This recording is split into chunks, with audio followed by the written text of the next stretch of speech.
මේ ඔයාලගේ ආදරණීය ශී YouTube channel එකයි වෙනදා වගේම අදත් හදවතින්ම ප්‍රාර්ථනා කරනවා ඔයාලා හිතන පතන හැම දෙයක්ම සාර්ථක වෙන්න කියලා.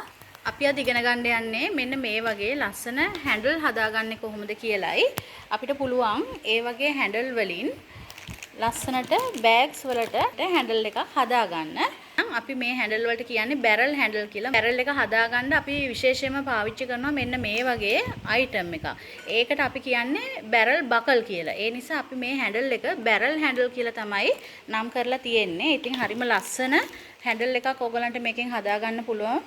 ඉතින් අපි බලමු කොහොමද මේ හැන්ඩල් එක හදාගන්නේ කියලා. මේ වගේ බැරල් බකල් දෙකක් ඕන වෙනවා. ෆික්ස් කරගන්න මේ වගේ හෝල් තියෙනවා. ඒවට මේ වගේ ඇන අපිට අවශ්‍ය වෙනවා. සම්බන්ධ කරන්න මෙන්න මේ වගේ මේකට කියන්නේ රොටේට් ස්ක්වයර් කියලා. රොටේට් ස්ක්වයර් දෙකකුත් අපිට වගේ නයිලොන් නූලකුත් මේ හැන්ඩල් එකේ ඇතුළට මම දාලා තියෙන්නේ මෙන්න මේ වගේ ට්‍රාන්ස්ෆර්මර් බටයක්. මේ බටේ ගන්නකොට අපි බලන්න ඕනේ මෙන්න මේක ඇතුළට දාන්න පුළුවන්ද කියලා. මෙන්න මේ වගේ අපි නනුවත් මේ වටේ ඔතනකොට ඒකත් ඔතලා තමයි අපි ඇතුළට දාන්නේ. එතකොට මේ ස්පේස් එකකුත් තියෙන්න ඕනේ මෙන්න මේ වගේ. මේකේ විස්කම්බය අඟල් භාගයක් වෙන්න ඇවිල්ලා තියෙනවා. මෙන්න මේ මෙතන හෝල් එක අවශ්‍ය වෙනවා. ඒ නිසා බවුත් එකක් ඕන වෙනවා. මේ බවුත් එකක් රුපියල් 1200ක් වගේ වෙන්නේ හાર્ඩ්වෙයාර් වලින් ගන්න පුළුවන්. අපි මේ ට්‍රාන්ස්ෆර්මර් බටේට මේක පුච්චලා තමයි හදාගන්න යන්නේ. උන්ට මේ බටේ දිග අවශ්‍ය වෙනවා. අඟල් 16ක් වෙන්න මම අරගෙන තියෙනවා. ඊට පස්සේ අපිට තියෙන්නේ මේ නයිලොන් කොඩ් එක මේක ඔතා ගන්න ඕන. මුලින්ම පොඩ්ඩක් මෙතන පුච්ච ගන්න හොඳට. B6000 කියන ගම් එක හොඳයි අපේ ගෙතුම් වැඩවලට. ගම් එක ගා ගන්න වටේටම.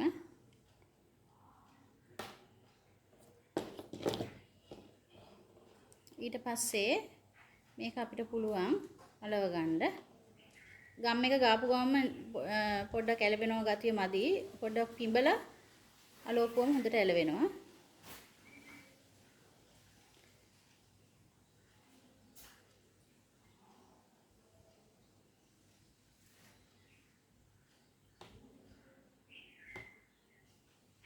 ඊපස්සේ දිගටම එක තැනකට ගාගත්තම ඇති. මුල හරියදී වටේටම ගාලා ඊට පස්සේ මෙහෙම එක තැනකට ගාගත්තම ඇති ගම් එක. පොඩ්ඩක් අපිට අර ඒක හිටින්න විතරයි ඕන වෙන්නේ.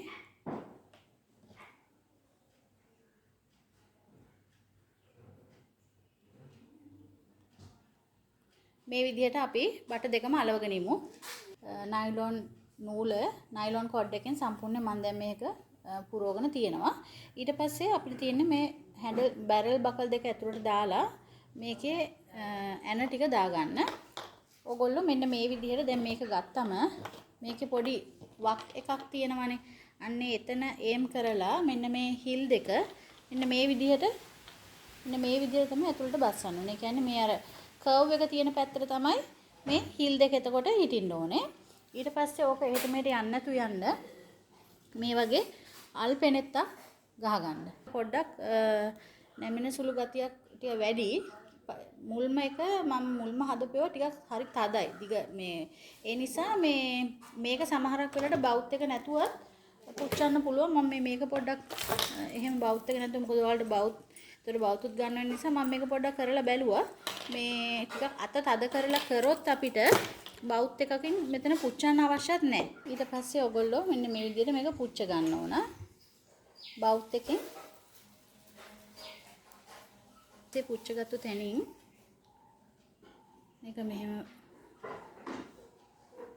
මේ ඇනේ පොඩ්ඩක් තද කරලා ඊට පස්සේ මේ වගේ ස්ක්‍රූ පුනියනකින් තද කරගන්න.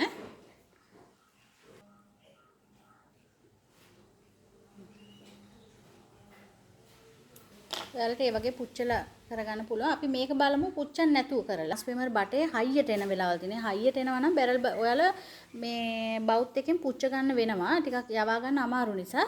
හැබැයි මේක ටිකක් තද නැති නිසා අපි මෙන්න මේක බලමු පුච්චන්න නැතුව. මම දැන් මේක පුච්චන්න නැතුව තමයි මේ කරන්නේ. ටික අත තද කරලා කරගන්න වෙයි එතකොට. පොඩ්ඩක් මෙහෙම ටිකක් තදට මේක අරින්න ඇතුළට. ඔව් එහෙමත් පුළුවන්. ඔයගොල්ලෝ ගන්න බටේ ගොඩක් තද නැත්නම් ඔයාලට පුළුවන් අතින්ම මේක කරගන්න. එහෙම වුණොත් ඔයගලන්ට බවුත් එකක් අවශ්‍ය වෙන්නේ නැහැ.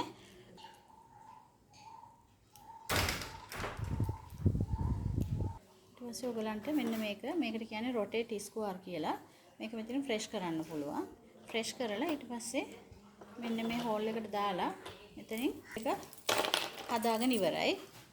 ඊට පස්සේ ඔයගලන්ට බෑග් එකකට මෙන්න මෙතන මේ මම තියලා බෑග් එකට තියලා මෙන්න මේ කොටස බෑග් එකට තියලා මෙතන මේ විදිහට ෆිල් කරගන්න. මේ වගේ ප්‍රයෝජනවත් වීඩියෝස් දිගටම බලන්න ඔයාටත් පුළුවන්. channel එක subscribe කරලා bell icon එක click කරලා තියාගන්න. එතකොට මම දාන වීඩියෝස් දිගටම ඔයාටත් බලන්න පුළුවන්.